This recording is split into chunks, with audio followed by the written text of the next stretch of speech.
राधे राधे, हरे कृष्ण। आप सभी का दिन शुभ हो। आज दिनांक है 28 अगस्त और दिन है गुरुवार और आज भादो महीने के शुक्ल पक्ष की पंचमी तिथि है। पंचमी तिथि शाम 5:56 तक रहेगी, बाद में षष्ठी तिथि प्रारंभ हो जाएगी और आज ऋषि पंचमी भी है। आप सभी को ऋषि पंचमी व्रत की भी बहुत बहुत शुभकामनाएं। ऋषि पंचमी की कथा हमारे चैनल पर अलग से सुनाई गई है, आप सभी जरूर सुनिएगा। और आज के अध्याय का शुभारंभ करते हैं गुरुदेव बृहस्पति जी की कथा से। तो सभी प्रेम से बोलिए, बृहस्पति देवता की जय, श्री लक्ष्मी नारायण भगवान की जय। प्राचीन समय की बात है, एक बड़ा प्रतापी और दानी राजा था। वह प्रत्येक गुरुवार को व्रत रखता और पूजन करता था।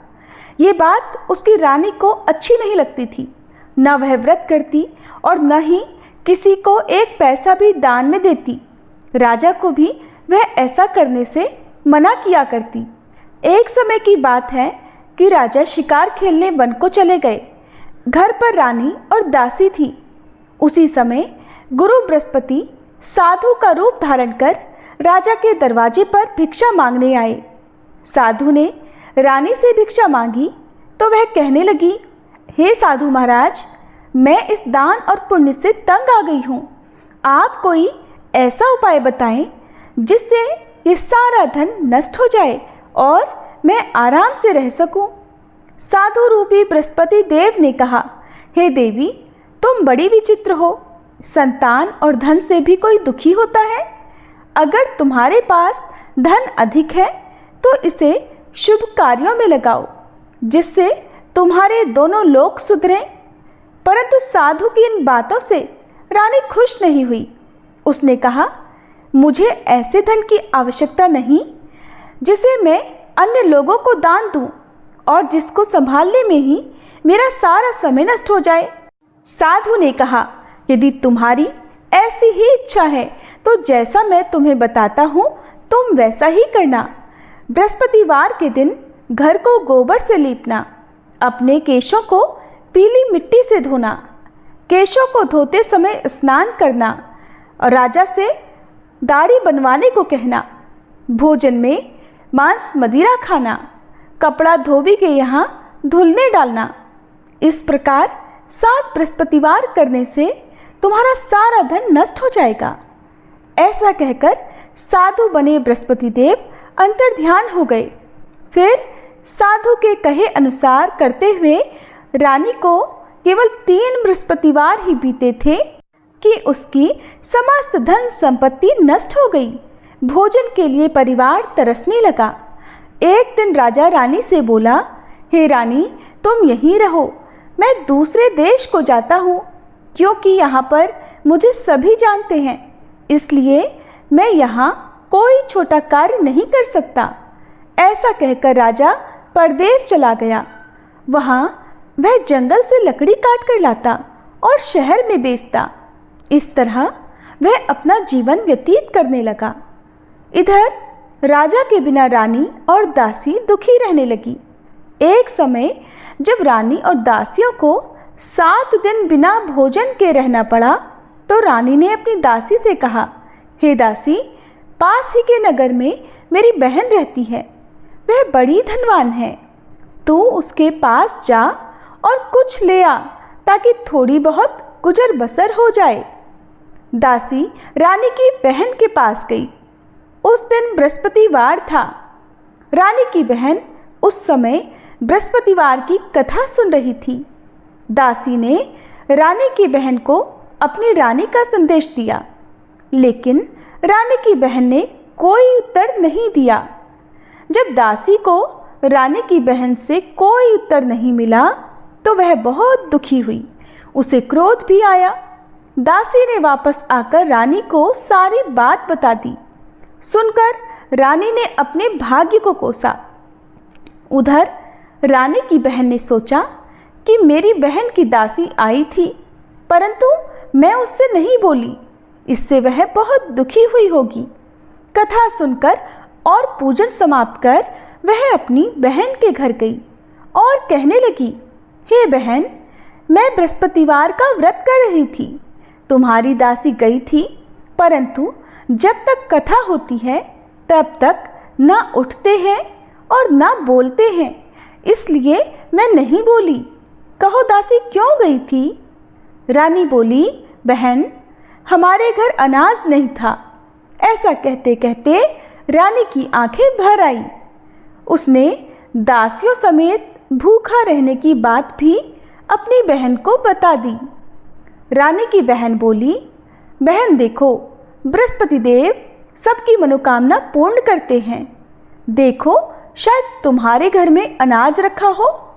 ये सुनकर दासी घर के भीतर गई तो वहाँ उसे एक घड़ा अनाज का भरा मिल गया। उसे बड़ी हैरानी हुई क्योंकि उसने एक एक बर्तन देख लिया था। उसने बाहर आकर रानी को बताया।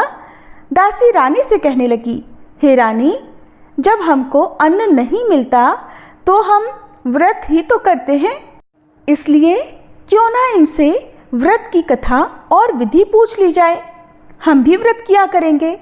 दासी के कहने पर रानी ने अपनी बहन से बृहस्पतिवार व्रत के बारे में पूछा। उसकी बहन ने बताया, बृहस्पतिवार के व्रत में चने की दाल और मुनक्का से विष्णु भगवान का केले की जड़ में पूजन करें और दीपक जलाए, पीला भोजन करें और कथा सुने। इससे गुरु भगवान बृहस्पति प्रसन्न होते हैं, समस्त मनोकामनाएं पूर्ण करते हैं।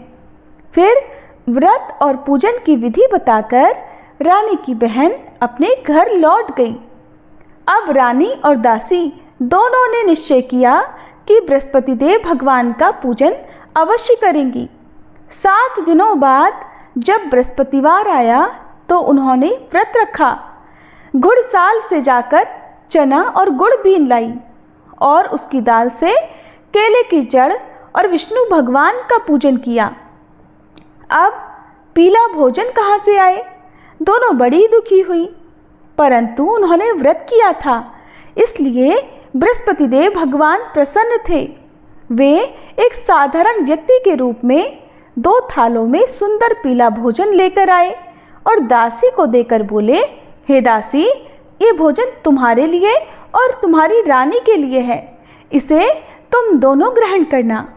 दासी भोजन पाकर बहुत प्रसन्न हुई। उसने रानी को सारी बात बताई। उसके बाद से वे प्रत्येक बृहस्पतिवार को बृहस्पति देव का व्रत और पूजन करने लगी।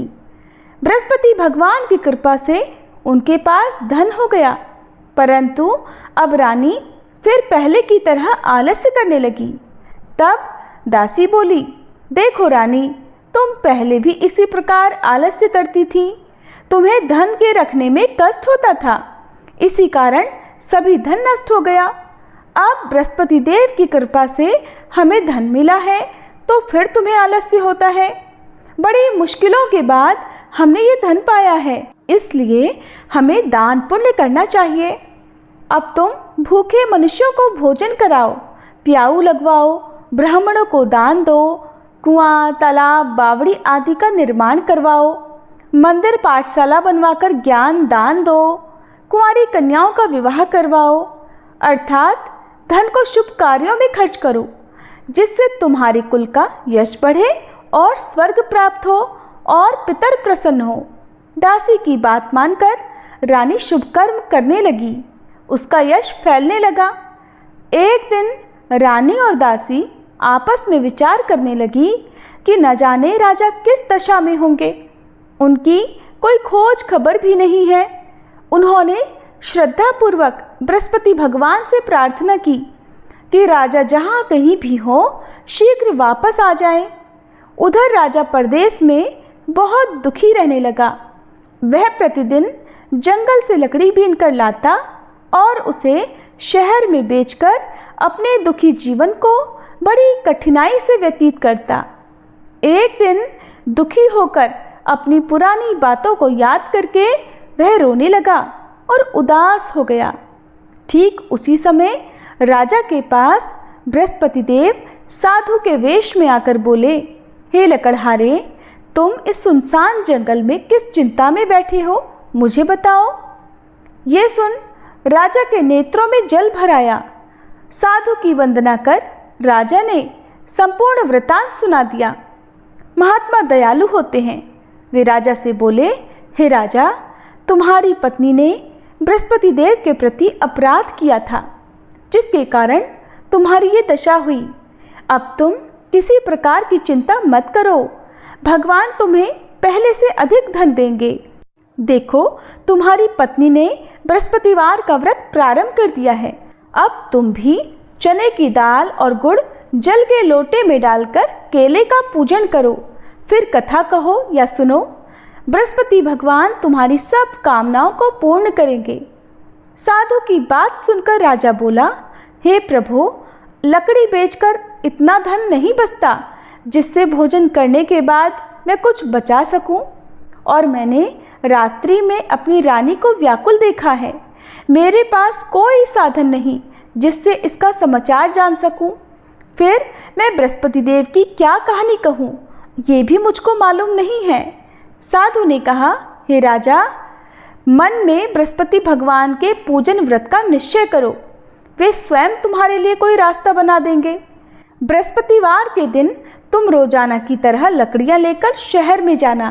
तुम्हें रोज से 2 गुना धन प्राप्त होगा, जिससे तुम भलीभांति भोजन कर लोगे और बृहस्पति देव की पूजा का सामान भी आ जाएगा। जो तुमने बृहस्पतिवार की कहानी के बारे में पूछा है वह इस प्रकार है। बृहस्पति देव की कहानी। सभी प्रेम से बोलिए, बृहस्पति भगवान की जय। प्राचीन काल में एक बहुत ही निर्धन ब्राह्मण था। उसकी कोई संतान नहीं थी। वह नित्य पूजा पाठ करता, लेकिन उसकी पत्नी न स्नान करती और न किसी देवता का पूजन करती। इस कारण ब्राह्मण देवता बहुत दुखी रहते थे। भगवान की कृपा से ब्राह्मण के यहाँ एक कन्या उत्पन्न हुई। कन्या बड़ी होने लगी। प्रातःकाल स्नान करके वह भगवान विष्णु का जप करती। बृहस्पतिवार का व्रत भी वह करने लगी। पूजा पाठ समाप्त कर पाठशाला जाती तो अपनी मुट्ठी में जौ भरकर ले जाती और पाठशाला जाने के मार्ग में डालती जाती। लौटते समय वही जौ सोने के हो जाते तो उनको बीनकर घर ले आती। एक दिन वह बालिका सूप में उन सोने के जौ को फटककर साफ कर रही थी कि तभी उसकी माँ ने देख लिया और कहा, हे बेटी, सोने के जौ को फटकने के लिए सोने का सूप भी तो होना चाहिए। दूसरे दिन गुरुवार था। कन्या ने व्रत रखा और बृहस्पति देव से सोने का सूप देने की प्रार्थना की। बृहस्पति देव ने उसकी प्रार्थना स्वीकार कर ली। रोजाना की तरह वह कन्या जौ फैलाती हुई पाठशाला चली गई। पाठशाला से लौटकर जब वह जौ बीन रही थी तो बृहस्पति देव की कृपा से उसे सोने का सूप मिला। उसे वह घर ले आई और उससे जौ साफ करने लगी, परंतु उसकी माँ का वही ढंग रहा। एक दिन की बात है, कन्या सोने के सूप में जब जौ साफ कर रही थी, उसी समय उस नगर का राजकुमार वहां से निकला। कन्या के रूप को देखकर वह उस पर मोहित हो गया। राजमहल आकर वह भोजन तथा जल त्याग कर उदास होकर लेट गया। राजा को जब राजकुमार द्वारा अन्न जल त्यागने का समाचार प्राप्त हुआ तो अपने मंत्रियों के साथ वह अपने पुत्र के पास गया और कारण पूछा। राजकुमार ने राजा को उस लड़की के घर का पता भी बता दिया। मंत्री उस लड़की के घर गया। मंत्री ने ब्राह्मण के समक्ष राजा की ओर से निवेदन किया और फिर जिसे ब्राह्मण देवता ने स्वीकार कर लिया। फिर कुछ ही दिनों के बाद ब्राह्मण की कन्या का विवाह राजकुमार के साथ संपन्न हो गया। इधर कन्या के घर से जाते ही ब्राह्मण के घर में पहले की तरह गरीबी का निवास हो गया। एक दिन दुखी होकर ब्राह्मण अपनी पुत्री से मिलने गए। पुत्री ने पिता की अवस्था को देखा और अपनी माँ का समाचार पूछा। ब्राह्मण देवता ने सभी हाल कह सुनाया। कन्या ने बहुत सा धन देकर अपने पिता को विदा कर दिया, लेकिन कुछ दिनों के बाद फिर वही हाल हो गया। ब्राह्मण फिर अपनी कन्या के यहाँ गया और सभी हाल कह सुनाया तो पुत्री कहने लगी, हे पिताजी, अब की बार आप माताजी को यहाँ लिवा लाओ। मैं उन्हें वह विधि बता दूंगी जिससे गरीबी दूर हो जाए। ब्राह्मण देवता अपनी पत्नी को साथ लेकर अपनी पुत्री के पास राजमहल पहुँचे तो पुत्री अपनी माँ को समझाने लगी, हे माँ, तुम प्रातःकाल स्नान आदि करके विष्णु भगवान का पूजन करो तो सब दरिद्रता दूर हो जाएगी। परंतु उसकी माँ ने उसकी एक बात भी नहीं मानी। वह तो प्रातःकाल उठकर अपनी पुत्री का बचा जूठन खा लेती थी। एक दिन उसकी पुत्री को बहुत गुस्सा आया। उसने अपनी माँ को एक कोठरी में बंद कर दिया। प्रातः उसे स्नान आदि करा के पूजा पाठ करवाया तो उसकी माँ की बुद्धि ठीक हो गई। इसके बाद वह नियम से पूजा पाठ करने और प्रत्येक बृहस्पतिवार को व्रत रखने लगी। इस व्रत के प्रभाव से मृत्यु के बाद वह स्वर्ग को गई। वह ब्राह्मण देवता भी सुखपूर्वक इस लोक का सुख भोग कर स्वर्ग को प्राप्त हुए। इस तरह कहानी कहकर साधु देवता वहीं आलोप हो गए। प्रेम से बोलिए बृहस्पति देवता की जय। धीरे धीरे समय व्यतीत होने पर फिर बृहस्पतिवार का दिन आया। राजा जंगल से लकड़ी काटकर शहर में बेचने गया। उसे उस दिन और दिनों से अधिक धन मिला। राजा ने गुड़ चने आदि लाकर बृहस्पतिवार का व्रत किया।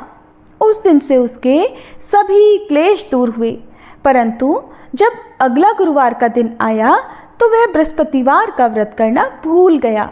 इस कारण बृहस्पति भगवान नाराज हो गए। उस दिन उस नगर के राजा ने विशाल यज्ञ का आयोजन किया था। उसने अपने समस्त राज्य में घोषणा करवा दी कि समस्त जनता मेरे यहाँ भोजन करने आवे, किसी के घर चूल्हा ना जले। जो इस आज्ञा को नहीं मानेगा उसको फांसी की सजा दी जाएगी।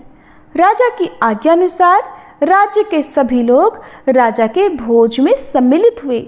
लेकिन लकड़हारा कुछ देर से पहुंचा, इसलिए राजा उसको अपने साथ महल में ले गए। जब राजा लकड़हारे को भोजन करा रहे थे तो रानी की दृष्टि उस खूंटी पर पड़ी जिस पर उसका हार लटका हुआ था। उसे हार खूंटी पर लटका दिखाई नहीं दिया। रानी को निश्चय हो गया कि मेरा हार इस लकड़हारे ने ही चुरा लिया है और उसी समय सैनिक बुलवाकर लकड़हारे को जेल में डलवा दिया।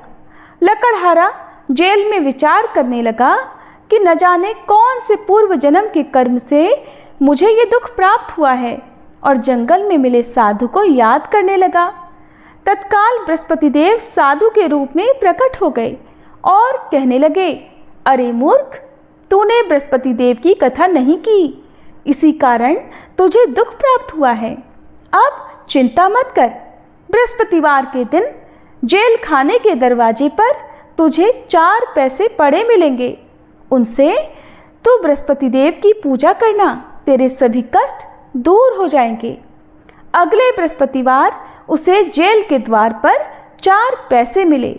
राजा ने पूजा का सामान मंगवाकर कथा कही और प्रसाद बांटा। उसी रात्रि में बृहस्पति देव ने उस नगर के राजा को स्वप्न में कहा, हे राजा, तूने जिसे जेल में बंद किया है उसे कल छोड़ देना, वह निर्दोष है। राजा प्रातःकाल उठा और खूंटी पर हार देखकर लकड़हारे को बुलाकर क्षमा मांगी। राजा के योग्य सुंदर वस्त्र आभूषण भेंट कर उसे विदा कर दिया। गुरुदेव की आज्ञा अनुसार राजा अपने नगर को चल दिया। राजा जब नगर के निकट पहुंचा तो उसे बड़ा ही आश्चर्य हुआ, क्योंकि नगर में पहले से अधिक बाग, तालाब और कुएं तथा बहुत सी धर्मशालाएं, मंदिर आदि बने हुए थे। राजा ने पूछा कि ये किसका बाग और धर्मशाला है? तब नगर के सभी लोग कहने लगे कि ये सब रानी और दासी द्वारा बनवाए गए हैं। राजा को आश्चर्य हुआ और गुस्सा भी आया कि उसकी अनुपस्थिति में रानी के पास इतना धन कहाँ से आया होगा। जब रानी ने ये समाचार सुना कि राजा आ रहे हैं तो उसने अपनी दासी से कहा, हे दासी, देख, राजा हमको कितनी बुरी हालत में छोड़ गए थे। वो हमारी ऐसी हालत देखकर लौट न जाएं, इसलिए तो दरवाजे पर खड़ी हो जा। रानी की आज्ञा अनुसार दासी दरवाजे पर खड़ी हो गई और जब राजा आए तो उन्हें अपने साथ महल में लिवा लाई। तब राजा ने क्रोध करके अपनी तलवार निकाली और पूछने लगा, बताओ ये धन तुम्हें कैसे प्राप्त हुआ है? तब रानी ने सारी कथा कह सुनाई। राजा ने निश्चय किया कि मैं प्रत्येक दिन में 3 बार कथा करूँगा और रोज व्रत किया करूँगा। अब तो हर समय राजा के दुपट्टे में चने की दाल बंधी रहती और वह दिन में 3 बार कथा कहता। एक दिन राजा ने विचार किया कि चलो अपनी बहन के यहाँ हो आऊँ। इस तरह का निश्चय कर राजा घोड़े पर सवार हो अपनी बहन के यहाँ चल दिया। मार्ग में उसने देखा कि कुछ आदमी एक मुर्दे को लिए जा रहे हैं।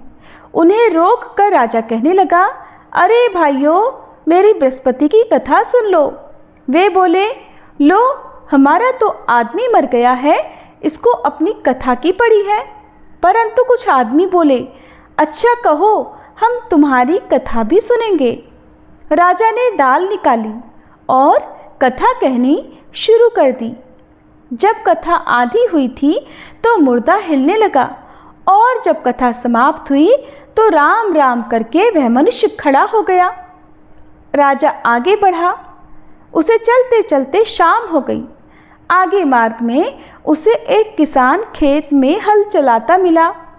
राजा ने उससे कथा सुनने का आग्रह किया तो वह किसान बोला, मैं जब तक तेरी कथा सुनूंगा तब तक 4 हरैया जोत लूँगा। जा, तू अपनी कथा किसी और को सुनाना। इस प्रकार किसान ने कथा सुनने के लिए मना कर दिया। राजा आगे चल पड़ा। राजा के हटते ही बैल पछाड़ खाकर गिर गए और किसान के पेट में बहुत जोर से दर्द होने लगा। उसी समय किसान की माँ रोटी लेकर आई। उसने जब देखा तो अपने पुत्र से सब हाल पूछा। बेटे ने सभी हाल बता दिया। बुढ़िया दौड़ी दौड़ी उस घुड़सवार के पास गई और उससे बोली, बेटा मैं तेरी कथा सुनूंगी, तू अपनी कथा मेरे खेत पर ही चलकर कहना। राजा ने लौटकर बुढ़िया के खेत पर जाकर कथा कही, जिसको सुनते ही बैल खड़े हो गए और किसान के पेट का दर्द भी बंद हो गया। अब राजा अपनी बहन के घर पहुंच गया। बहन ने भाई की खूब मेहमानी की। दूसरे दिन प्रातःकाल राजा जागा तो वह देखने लगा कि सब लोग भोजन कर रहे हैं। राजा ने अपनी बहन से पूछा कि ऐसा कोई मनुष्य है जिसने भोजन ना किया हो, जो मेरी बृहस्पतिवार की कथा सुन ले। बहन बोली, हे भैया, ये देश ऐसा ही है। यहाँ के लोग पहले भोजन करते हैं, बाद में अन्य काम करते हैं। फिर वह एक कुम्हार के घर गई जिसका लड़का बीमार था। उसे पता चला कि उसके यहाँ 3 दिन से किसी ने भोजन नहीं किया है। रानी ने अपने भाई की कथा सुनने के लिए कुम्हार से कहा तो वह तैयार हो गया। राजा ने जाकर बृहस्पतिवार की कथा कही, जिसको सुनकर उसका लड़का ठीक हो गया। अब तो राजा की प्रशंसा होने लगी। एक दिन राजा ने अपनी बहन से कहा, हे बहन, मैं अब अपने घर जाऊंगा, तुम भी तैयार हो जाओ। राजा की बहन ने अपनी सास से अपने भाई के साथ जाने की आज्ञा मांगी। सास बोली, चली जा, परंतु अपने लड़कों को मत ले जाना, क्योंकि तेरे भाई के कोई संतान नहीं होती है। बहन ने अपने भाई से कहा, हे भैया, मैं तो चलूँगी, परंतु कोई बालक नहीं जाएगा। तब राजा बोला, जब कोई बालक नहीं जाएगा तब तुम भी जाकर क्या करोगी? अब राजा अपनी बहन को भी छोड़कर दुखी मन से अपने नगर को लौट आया। राजा ने अपनी रानी से आकर सारी बात बताई और बिना भोजन किए वह शैया पर लेट गया। रानी बोली, हे प्रभु, बृहस्पति देव ने हमें सब कुछ दिया है, वे हमें संतान भी अवश्य देंगे। और उसी रात बृहस्पति देव ने राजा को स्वप्न में कहा, हे राजा, उठ, सभी सोच त्याग दे, तेरी रानी गर्भवती है। राजा को ये जानकर बड़ी प्रसन्नता हुई और फिर 9वें महीने रानी के गर्भ से एक सुंदर पुत्र पैदा हुआ। तब राजा बोला, हे रानी, स्त्री बिना भोजन के रह सकती है, परंतु बिना कहे नहीं रह सकती। जब मेरी बहन आए तब तुम उससे कुछ मत कहना। रानी ने हाँ कर दी। जब राजा की बहन ने ये शुभ समाचार सुना तो वह बड़ी खुश हुई और बधाई लेकर अपने भाई के यहाँ आई। रानी ने तब उसे आने का उलाहना दिया। तब बहन बोली, भाभी, अगर मैं इस प्रकार ना कहती तो तुम्हारे घर संतान कैसे होती? बृहस्पति देव सभी की कामनाएं पूर्ण करते हैं। जो सद्भावना पूर्वक बृहस्पतिवार का व्रत करता है और कथा पढ़ता है अथवा सुनता है और दूसरों को सुनाता है, बृहस्पति देव उनकी सभी मनोकामनाएं पूर्ण करते हैं, उनकी सदैव रक्षा करते हैं। जो संसार में सद्भावना से गुरुदेव का पूजन और व्रत सच्चे हृदय से करते हैं, जैसी सच्ची भावना से रानी और राजा ने बृहस्पति देव की कथा का गुणगान किया, तो उनकी सभी इच्छाएं बृहस्पति देव ने पूर्ण की। इसलिए अनजाने में भी बृहस्पति देव की कभी उपेक्षा ना करें। ऐसा करने से सुख शांति नष्ट हो जाती है। प्रेम से बोलिए बृहस्पति देव की जय। अब सुनिए आज का अध्याय। कंस की आज्ञा से अक्रूर जी बहुत अच्छा कहकर शीघ्र ही रथ पर सवार हुए और मथुरापुरी से निकलकर नंदगांव की ओर चल दिए। इधर कंस का दूत महाबली केशी कंस के ही आदेश से वृंदावन में आया। श्री कृष्ण का वध करना ही उसकी यात्रा का उद्देश्य था। उसने घोड़े का रूप धर रखा था। वह अपनी टापों से पृथ्वी को खोदता हुआ, गर्दन के बालों से बादलों को उड़ाता हुआ तथा वेग से उछलकर चंद्रमा और सूर्य के भी मार्ग को लांघता हुआ गोपों के पास आ गया। उसके हींसने के शब्द से अर्थात हिनहिनाने के शब्द से समस्त गोप और गोपांगनाएं भयभीत होकर भगवान गोविंद की शरण में गईं। उनकी त्राही त्राही की पुकार सुनकर भगवान श्री कृष्ण जल से भरे हुए बादलों की गर्जना के समान गंभीर वाणी में इस प्रकार बोले, हे गोपालगण, इस केशी से डरने की आवश्यकता नहीं है। आप लोग तो गोप जाति के हैं। इस तरह भय से व्याकुल होकर अपने वीरोचित पराक्रम का लोप क्यों कर रहे हैं? अरे, इस दैत्य में शक्ति ही कितनी है और ये हमारा कर भी क्या लेगा? ये तो जोर जोर से हिनहिनाकर केवल आतंक फैला रहा है। इस पर तो दैत्यों की सेना सवारी करती है। ये दुष्ट अश्व व्यर्थ ही उछल कूद मचा रहा है। ग्वालों से ऐसा कहकर भगवान ने उस दैत्य से कहा, ओ दुष्ट, इधर आ, मैं कृष्ण हूँ। जैसे पिनाकधारी वीरभद्र ने पूषा के दांत तोड़ दिए थे, उसी तरह मैं भी तेरे सारे दांत तोड़ देता हूँ। ऐसा कहकर भगवान श्री कृष्ण केशी के सामने गए। वह दैत्य भी मुंह फैलाकर उनकी ओर दौड़ पड़ा। श्री कृष्ण ने अपनी बाहों को बढ़ाकर दुष्ट केशी के मुंह में घुसेड़ दिया। उससे टकराकर केशी के सारे दांत शुभ्र मेघ खंडों की तरह छिन्न भिन्न हो गए और धरती पर गिर गए। इधर श्री कृष्ण की भुजा केशी के शरीर में बढ़ती ही चली गई। जैसे अवहेलना पूर्वक उपेक्षा किया हुआ रोग धीरे धीरे बढ़कर विनाश का कारण बन जाता है, गंभीर बीमारी बन जाता है, वैसे ही वह भुजा भी उस दैत्य की मृत्यु का साधन बन गई। उसके जबड़े फट गए। वह मुख से झाग और रक्त फेंकने लगा। नस नाड़ियों के बंधन टूट जाने से उसके दोनों जबड़े अलग हो गए। वह लीद और पेशाब करता हुआ धरती पर पैर पटकने लगा। उसका सारा शरीर पसीने से तर हो गया था और वह थककर प्राणों से हाथ धो बैठा। उसकी सारी हलचल समाप्त हो गई। जैसे बिजली गिरने से किसी वृक्ष के दो टुकड़े हो जाते हैं, उसी प्रकार श्री कृष्ण की भुजा से वह महाभयंकर असुर दो टुकड़े होकर गिर पड़ा। केशी को मारने से श्री कृष्ण के शरीर में कोई थकावट ही नहीं हुई थी। वे स्वस्थ रूप से हंसते हुए वहीं खड़े रहे। उस दैत्य के मारे जाने से सभी गोप और गोपियों को बड़ी प्रसन्नता हुई। वे श्री कृष्ण को सब ओर से घेरकर आश्चर्यचकित होकर उनकी स्तुति करने लगे। ठीक उसी समय देवर्षि नारद बड़ी उतावली के साथ वहां आए और बादलों में स्थित हो गए। केशी को मारा गया देखकर वे हर्ष से फूले नहीं समाते थे। नारद जी बोले, जगन्नाथ, आपको धन्यवाद है। हे अच्युत, आपने खेल ही खेल में इस केशी को मार डाला। ये देवताओं को बड़ा भारी क्लेश दिया करता था। मधुसूदन, आपने अपने इस अवतार में जो जो महान कर्म किए हैं, उनसे मेरे चित्त को बड़ा आश्चर्य और संतोष हुआ है। यह अश्वरूपधारी दैत्य जब गर्दन के बालों को हिलाते और हिनहिनाते हुए आकाश की ओर देखा करता था, तब उस समय देवराज इंद्र और संपूर्ण देवता भी थर्रा उठते थे। हे जनार्दन, आपने केशी नामक दुष्टात्मा का वध किया है, इसलिए अब लोक में आप केशव नाम से जाने जाएंगे। आपका कल्याण हो। अब मैं जाऊंगा और परसों कंस के यहाँ आपके साथ जो युद्ध होगा उसमें फिर सम्मिलित होऊंगा। हे धरणीधर, उग्रसेन कुमार कंस जब अपने अनुचरों सहित मारा जाएगा, उस समय पृथ्वी का भार आप बहुत कुछ उतार देंगे।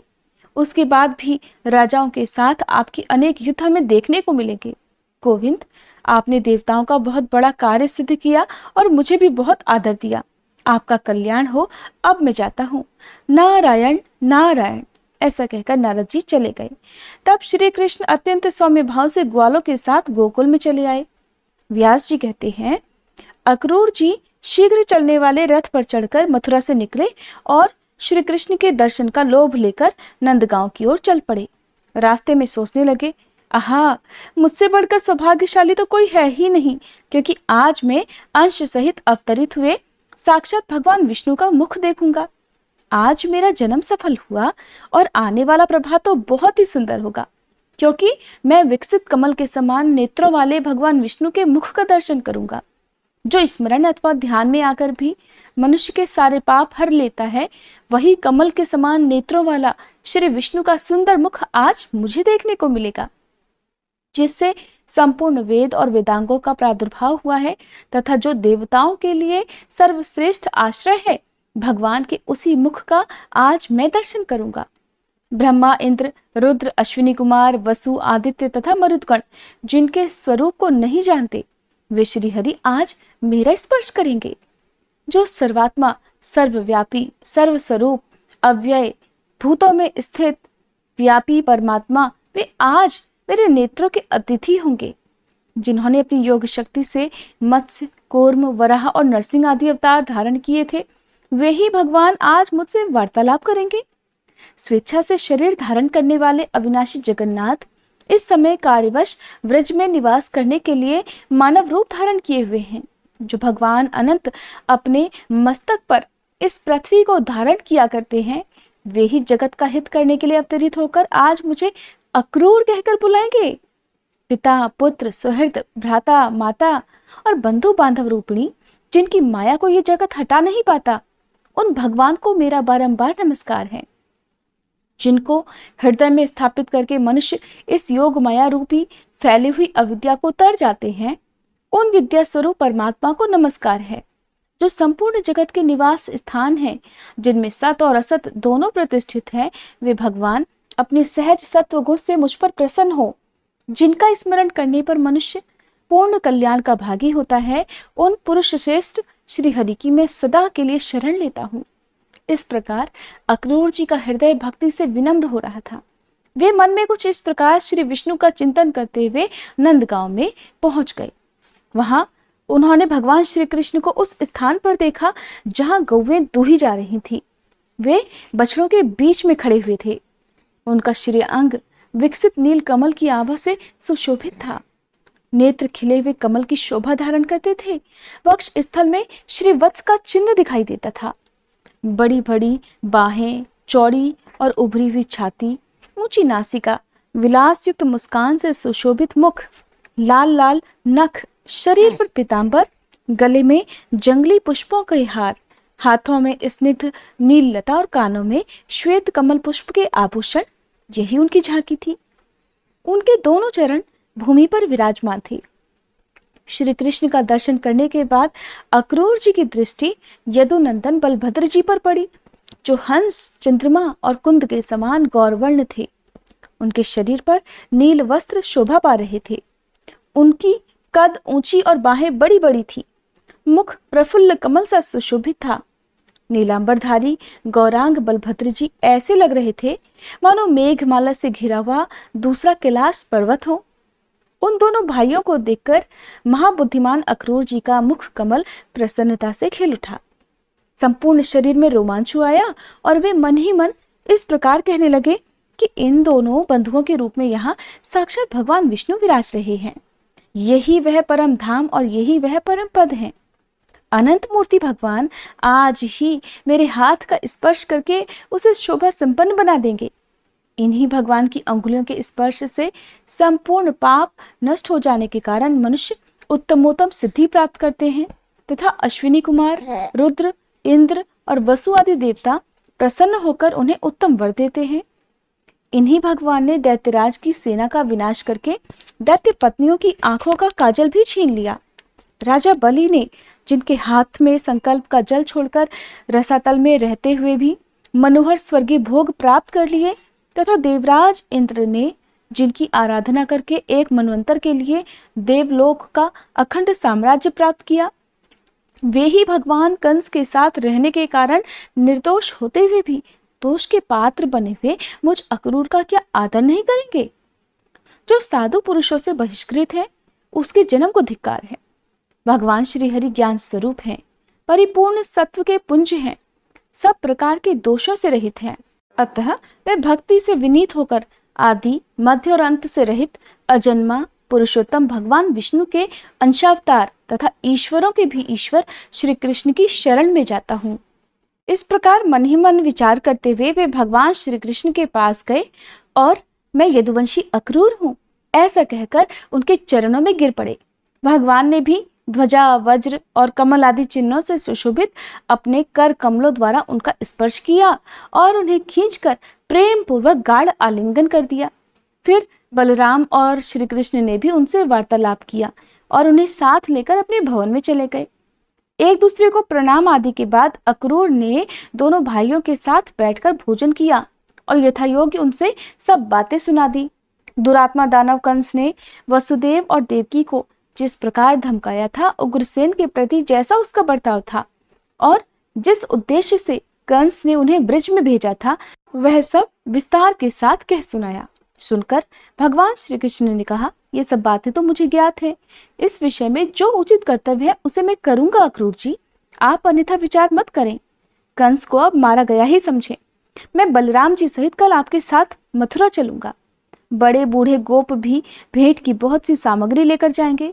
वीर, आप किसी प्रकार की चिंता मत करें, आराम से यहाँ रात बिताएं। आज से 3 रात के भीतर ही मैं अनुचरों सहित कंस को मार डालूंगा।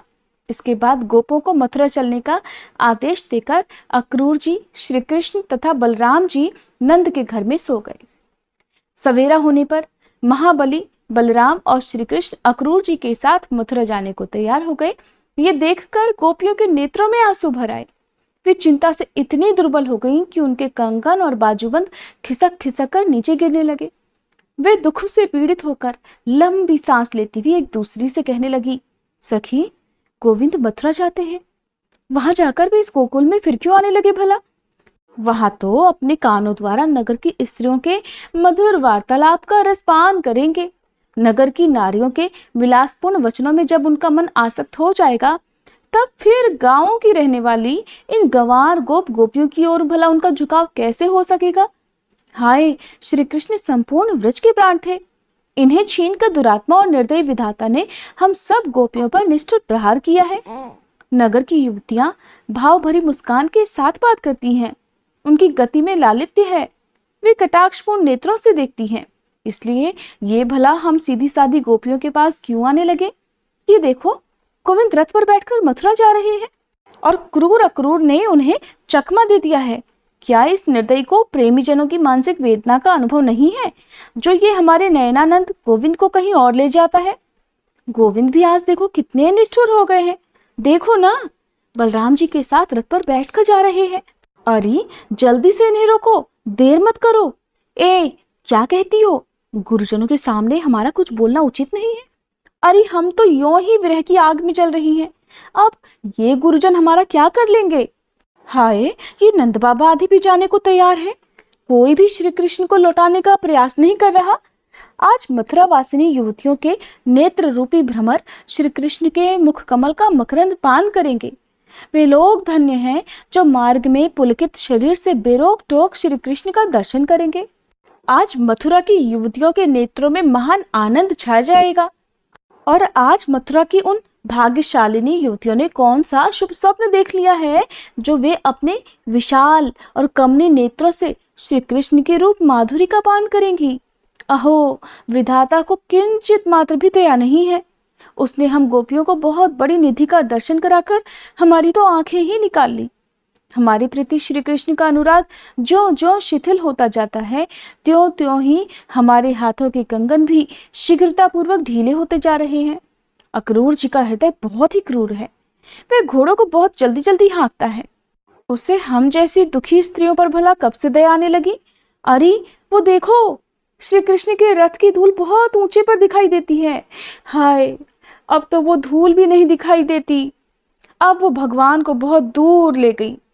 इस प्रकार गोपियों के अत्यंत अनुराग पूर्वक देखते ही देखते बलराम जी सहित श्री कृष्ण ने ब्रज के उस भूभाग का परित्याग कर दिया, अर्थात वहां से चले गए।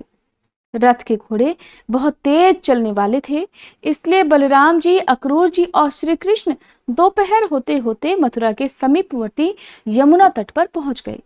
तब अक्रूर जी ने श्री कृष्ण से कहा, आप दोनों भाई यही रथ पर बैठे रहें, तब तक मैं यमुना के जल में नैतिक स्नान और पूजन कर लेता हूँ। श्री कृष्ण ने बहुत अच्छा कहकर उनकी बात मान ली। परम बुद्धिमान अक्रूर जी ने यमुना के जल में प्रवेश करके स्नान और आचमन किया। इसके बाद वे पर ब्रह्म का चिंतन करने लगे। उन्हें जल के भीतर सहस्त्रों फनों से युक्त बलभद्र जी दिखाई दिए। उनका शरीर कुंद के समान गौर और नेत्र कमल पत्र के समान विशाल थे। वासुकी तथा डिंभ आदि बड़े बड़े नाग उन्हें घेर कर उनकी स्तुति कर रहे थे। गले में सुगंधित वदमाला उनकी शोभा बढ़ा रही थी। वे 2 नील वस्त्र और सुंदर कर्ण आभूषण धारण किए मनोहर गेंडुली मारे जल के भीतर विराजमान थे। उनकी गोद में भगवान श्री कृष्ण दिखाई दिए, जो सजल मेघ के समान श्याम, किंचित लालिमा युक्त विशाल नेत्रों वाले, चतुर्भुज, सुंदर और चक्र आदि आयुधों से विभूषित थे। उन्होंने 2 पीतांबर धारण कर रखे थे। विचित्र विचित्र हार उनकी शोभा बढ़ाते थे। इंद्रधनुष और विद्युन्माला से विभूषित मेघ की तरह उनकी विचित्र शोभा हो रही थी। वक्ष स्थल में श्रीवत्स चिन्ह सुशोभित था। भुजाओं में भुजबंद और मस्तक पर मुकुट दीप्यमान था। उनके कानों में कमल पुष्प कुंडल का काम कर रहा था।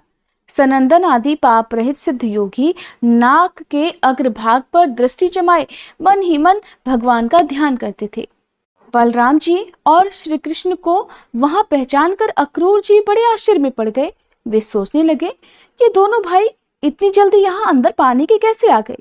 अक्रूर जी ने कुछ बोलना चाहा, किंतु श्री कृष्ण ने तो उनकी वाणी को स्तंभित कर दिया था, स्थिर कर दिया था।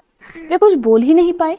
तब वे जल से निकलकर रथ के पास आए, किंतु वहां क्या देखते हैं कि वहां तो बलराम और श्री कृष्ण पहले की तरह रथ में बैठे हुए हैं। तब उन्होंने एक बार फिर से जल में डुबकी लगाई। भीतर वही पहले जैसा दृश्य दिखाई दिया। गंधर्व, मुनि, सिद्ध तथा बड़े बड़े नाग श्री कृष्ण और बलराम की स्तुति करते थे। ये सब देखकर दानपति अक्रूर को वास्तविक रहस्य का पता लग गया। फिर वे पूर्ण विज्ञान में भगवान अच्युत की इस प्रकार स्तुति करने लगे। अक्रूर जी ने जो स्तुति भगवान की उसे आप सभी को सच्चे मन से जरूर सुनना चाहिए, जिसके सुनने मात्र से सभी मनोकामनाएं पूर्ण हो जाती है, जिसे आप अगले अध्याय में सुनेंगे।